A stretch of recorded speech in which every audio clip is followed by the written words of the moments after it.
Everyone, good morning and welcome back to my new video. तो ये जो video है ना, ये सोमवार का ही वीडियो है। और यहाँ पर जो है आपको पता ही है कि घर में जो है साफ़ सफाई का काम ज़ोरों शोरों से जो है ना चल रहा था। तो इससे पहले वाले व्लॉग में आपने देख ही लिया था। तो बस यहाँ पर जो है ड्राइंग रूम की सफाई का काम जो है वो चल रहा है और हेल्प करा रहे हैं वंशिका के पापा मेरी। तो ऐसा होता है ना कि कोई एक हेल्पर मिल जाए ना तो काम थोड़ा सा जल्दी हो जाता है। तो यहाँ पर देखिए, ये जो 7 हॉर्स वाली जो पिक्चर है ना, ये मैंने क्लीन कर लिया अच्छे से। काफ़ी सारे लोग जो है इसके बारे में पूछते हैं और अलग अलग तरीके के कमेंट्स आते हैं। तो मैं आपको पहले क्लियर कर दूं कि ये जो 7 हॉर्स वाली पिक्चर होती है ये अच्छी होती है, घर में लगाना इसको शुभ मानते हैं। और इसमें ना दो चीज़ें होती है, मतलब कहते हैं कि ये हॉर्स का जो मुंह है ना, जैसे ये दौड़ते हुए घोड़े हैं तो बाहर की तरफ नहीं होना चाहिए, हमेशा जो है घर के अंदर की तरफ को जो है इनका फेस होना चाहिए। तो इसलिए हमने इसको उस डायरेक्शन में लगाया है कि ऐसा लगे कि अंदर की तरफ को ये आ रहे हैं। अच्छी होती है पिक्चर। और हमने इसको लोकल मार्केट से लिया था करीब 1.5 से 2 साल पहले। और आपको पता ही है कि जैसे लोकल मार्केट में थोड़ी सी बार्गेनिंग करो तो चीज़ें जो है सस्ती मिल जाती हैं। ये देखिए, यहाँ पर ये जो किचन की लाइट्स हमने लगाई हुई है ना, तो ये बहुत ज़्यादा चिकनी हो रही थी, तो इसको वंशिका के पापा ने बहुत अच्छे से क्लीन कर दिया है। और क्योंकि ऊंचाई पे चीज़ें हैं तो मेरे लिए साफ़ करना ये मुश्किल होता है, तो ये वाला जो काम था मैंने उन्हीं के लिए बचा के रखा था। उसके बाद जो सबसे ऊपर वाला पोर्शन है ना किचन का, उसमें से इतनी ज़्यादा धूल निकली है कि आप देख सकते हैं। पूरा जो फ़र्श है ना वो चिकना हो गया था। और इससे पहले मैंने किचन अपनी पूरी क्लीन कर ली थी। और पता है क्या, ये काम मेरे लिए फिर से बढ़ गया। कहाँ तो मैं सोच रही थी कि त्यौहार आते आते तक मैं अपने सारे काम निपटा लूँगी, और यहाँ तो त्यौहार सर पे है और मेरे काम और बढ़ते ही जा रहे हैं। तो क्योंकि ऊपर से इतनी सारी चिकनाहट निकली थी तो अब मुझे ये दोबारा से जो है साफ़ करना था। तो वही है ना, अगर मुझे पता होता ना तो मैं किचन पहले क्लीन करती ही नहीं। बट चलो ठीक है, जो भी हुआ। तो सबसे पहले ये जो काउंटर टॉप है ना, इसको मैं पूरा का पूरा खाली कर लूँगी। और ये जो फ्लावर्स वगैरह है ना, ये सारे मुझे धोने हैं। ये काम जो है ना ये मैं बाद में करूँगी, जो भी धोने का काम है। उससे पहले जो है मैं अपनी किचन क्लीन कर लेती हूँ, क्योंकि फिर लंच का टाइम भी होने वाला था और मुझे जो है लंच भी बनाना था। और सफाई करते करते लंच बनाना बहुत ज़्यादा मुश्किल काम होता है, सच में बहुत गंदा लगता है। और वही है ना कि रोज़ रोज़ बाहर से भी खाना नहीं मंगा सकते। तो मैंने क्या किया था ना कि मैंने पुलाव बना लिया था जल्दी से।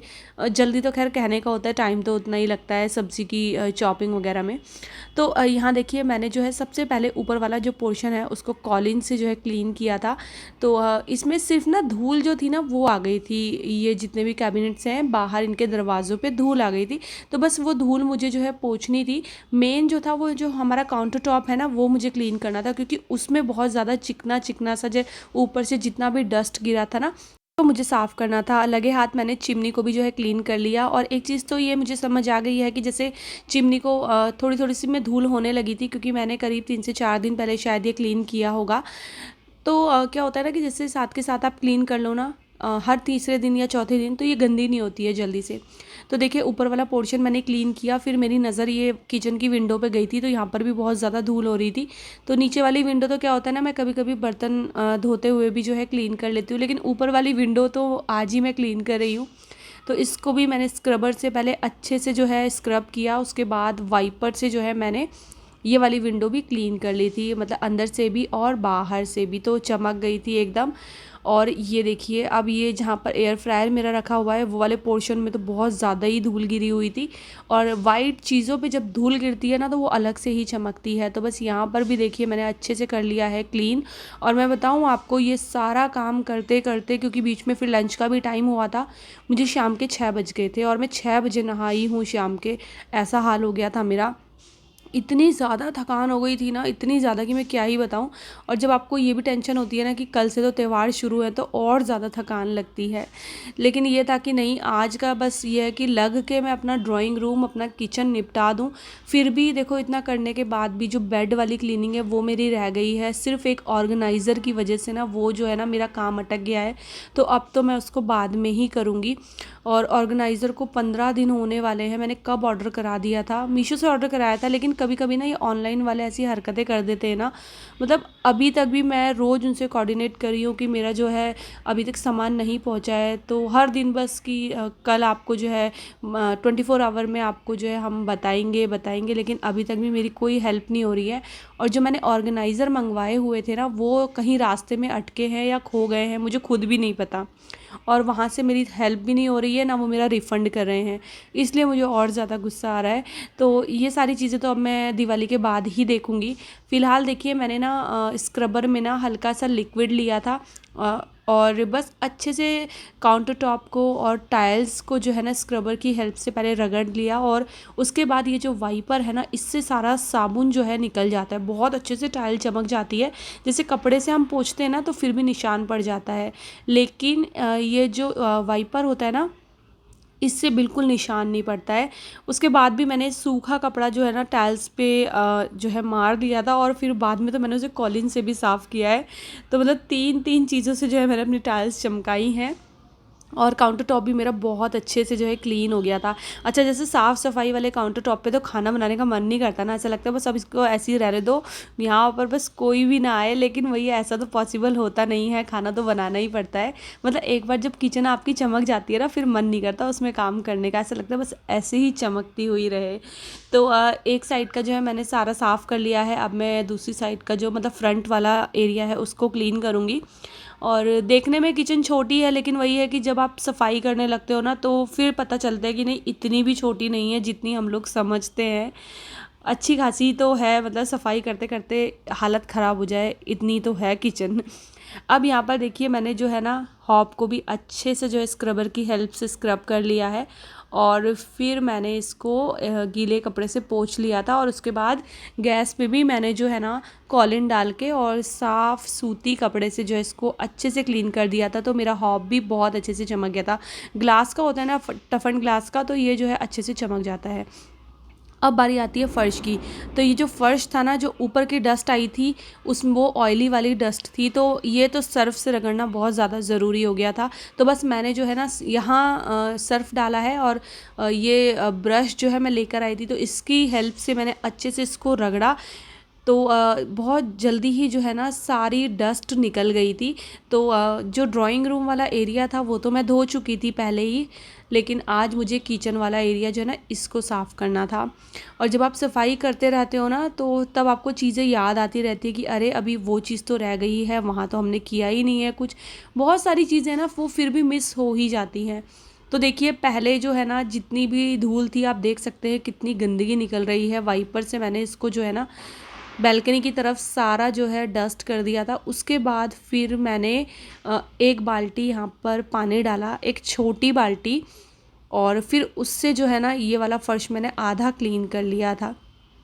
और फ्रिज के नीचे फिर पानी चला जाता है ना, इसलिए कम कम पानी डाल के जो है मैं इसको साफ़ कर रही थी, क्योंकि ये इलेक्ट्रॉनिक आइटम में पानी चले जाए तो वो भी फिर दिक्कत होती है।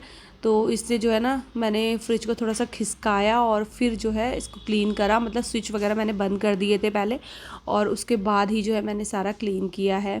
अभी फ्रिज मेरा रह गया है सफाई के लिए, वो मैं करूँगी बस। अब यह है कि धनतेरस के दिन होगा फिर जो आधा काम छूटा है वो। उसके बाद आ गई हूँ मैं अपना पोछा लेकर, और जल्दी से जो है मैंने ड्राइंग रूम में पूरा पोछा लगाया। शाम का वक्त हो गया था ये सारा काम करते करते, क्योंकि मैंने जैसे बताया आपको बीच में लंच भी बनाना था ना, तो वहाँ पर ही मुझे लग गया था फिर 1 डेढ़ घंटा। तो फिर बच्चे आए, लंच दिया, फिर बर्तन धोए दोबारा से लंच के इतने सारे, तो वो करते करते फिर शाम का टाइम ही हो गया था। तो पोछा ये इवनिंग टाइम पे ही लग रहा है। शाम आते आते तक मेरे पैरों की जो हालत थी ना, इतने ज़्यादा दर्द कर रहे थे कि मैं क्या ही बताऊँ। ऐसा लग रहा था कि अगर मैं अभी लेट गई ना तो मुझे तुरंत से नींद आ जाएगी, इतने ज़्यादा मेरे हाथ पैर दर्द करने लगे थे। तो नहाने से पहले बल्कि मैं वंशिका को बोल के भी गई थी कि मेरे लिए ना 1 कप बढ़िया सी अदरक वाली चाय बना के रखना। तो बस इधर देखिए मैंने जो है बाहर का एरिया क्लीन किया। उतनी देर में वंशिका के पापा ने क्या किया कि ये जो बच्चों वाला रूम है ना, इसकी फॉल्स सीलिंग वगैरह क्लीन कर ली थी पूरी। अब क्या हुआ, क्योंकि फॉल सीलिंग से भी धूल आती है तो वो सारी बेडशीट पे जो है आ गई थी।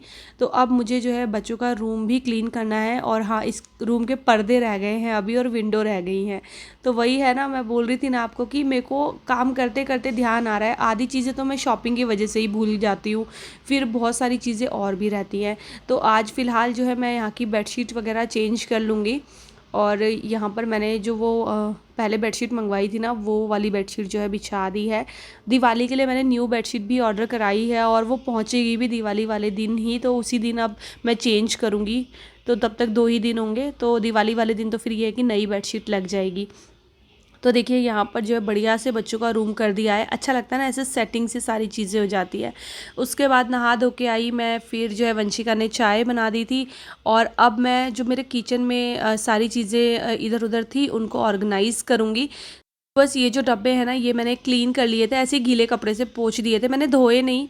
तो गीले कपड़े से पोंछ के जो है ना वो मैंने रख दिए थे। ये फूल मैंने धो दिए थे, और इनको भी फिर मैंने ऐसे ही बस कपड़ों से फिर पोंछ दिया, क्योंकि थोड़े थोड़े से गीले से ही थे। हालांकि फ़ैन के नीचे ये सूख गए थे, लेकिन फिर भी मैंने इनको हल्का सा पोंछा है, और पोंछ पोंछ के जो है मैं इसको लगा दूँगी।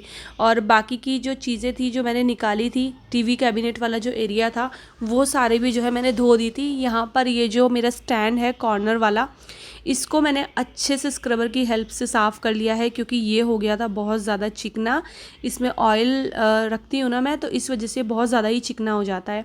तो बस इसको मैंने पहले अच्छे से धोया, उसके बाद फिर इसको मैंने कपड़े से पोंछ के, और जितनी भी मेरी और चीज़ें थी वो मैंने जो है इसी में ही अच्छे से ऑर्गेनाइज़ करके रख दी थी। और देखिए अभी भी मेरे थोड़े बहुत बर्तन रह गए थे, जो मेरे चाय के बर्तन थे ना, वो धुलने के लिए रखे हुए थे। तो जो किचन के काम है ना, ये तो कभी ख़त्म नहीं होते हैं। आपकी लाइफ निकल जाएगी लेकिन किचन के काम ख़त्म नहीं होने वाले हैं। तो यहाँ देखिए मैंने स्टैंड को भी अच्छे से जो है लगा दिया है उसकी जगह पे, और जो भी सामान था वो अरेंज कर दिया है। अब बारी आती है मेरा जो टीवी कैबिनेट वाला एरिया था, तो ये लॉर्ड बुद्धा वगैरह जो भी थे ना, मैंने किचन में ही इनको धो दिया था। धूल थी हल्की हल्की सी, तो पानी से मैंने धोया तो सारी धूल जो है वो निकल गई थी। फिर मैंने इनको जो है सूखे कपड़े से पोंछ के और इनकी जगह पे कर दिया था इनको अरेंज। और अब ये वाला एरिया इतना सुंदर लग रहा है, बस सोफ़ों की कमी है। एक बार सोफ़े मेरे आ जाएं, उसके बाद मैं आपको पूरा लुक दिखाऊंगी ड्राइंग रूम का, कि पूरा लुक ही जो है चेंज हो जाएगा हमारा। मैं भी बहुत बेसब्री से वेट कर रही हूँ कि कब आएंगे। तो यहाँ देखिए अब ये जो कैंडल स्टैंड था ना, इसको भी मैंने अच्छे से वॉश कर लिया था। कितने शाइन कर रहे हैं ना, एकदम चमक जाते हैं। ये ग्लास है ना जो, बहुत बढ़िया से चमक जाते हैं। और बस ये थोड़ा सा पानी भर के मैं लेकर आई थी, और इसमें मैंने ये कमल के फूल रख दिए, वैसे ही ख़राब हो गए हैं, इन पे लाइट जलती थी। और बस अभी कैंडल जला दूंगी मैं, और इसी के साथ जो है अपने इस वाले वीडियो का मैं करूँगी एंड, और मिलती हूँ आप लोगों से अपने नए वीडियो के साथ।